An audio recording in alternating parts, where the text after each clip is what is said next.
दिलीप जी, आपसे समझना चाहेंगे, दोनों ही देशों की अगर हम बात करते हैं, पूरे विश्व की नज़रें जो हैं इस बातचीत पर, इस सम्मेलन पर लगी हुई थी।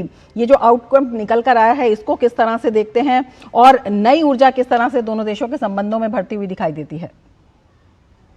ये जो विजिट रहा है राष्ट्रपति पुतिन का, ये हुआ, यही एक बहुत बड़ी बात है, क्योंकि पिछले 3 वर्षों से रूस यूक्रेन युद्ध में व्यस्त रहा है।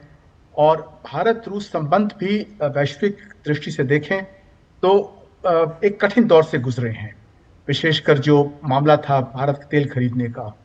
इस दौरे के दौरान ये भारत और रूस ने स्थापित किया है कि भारत रूस के संबंध मजबूत हैं, रहेंगे। और इस दौरे में जो आगे का कार्यक्रम है, उसका एक रोड मैप तैयार किया गया है। उसे कैसे मजबूत किया जाए, का किस दिशा में आगे बढ़ाया जाए, उस पर जोर दिया गया है।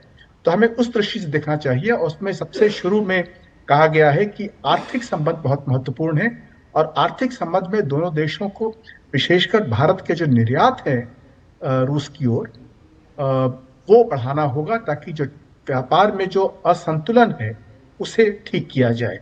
तो एक ये दृष्टिकोण, एक ये रास्ता बनाया गया है।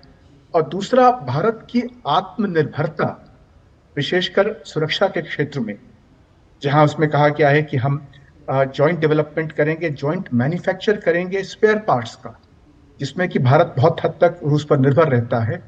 और इसका जो रोड मैप तैयार किया है गया। और तीसरा है स्पेस की, अंतरिक्ष के क्षेत्र में, जिसमें कि भारत का जो कार्यक्रम है उसमें सहयोग का करने का, ताकि भारत का कार्यक्रम आगे बढ़े, और जो जॉइंट रिसर्च हो रहा है इस क्षेत्र में, उसमें आगे बढ़े। तो ये इस प्रकार से जो आगे का रास्ता जो है, उसे तय किया गया है इस विजिट में।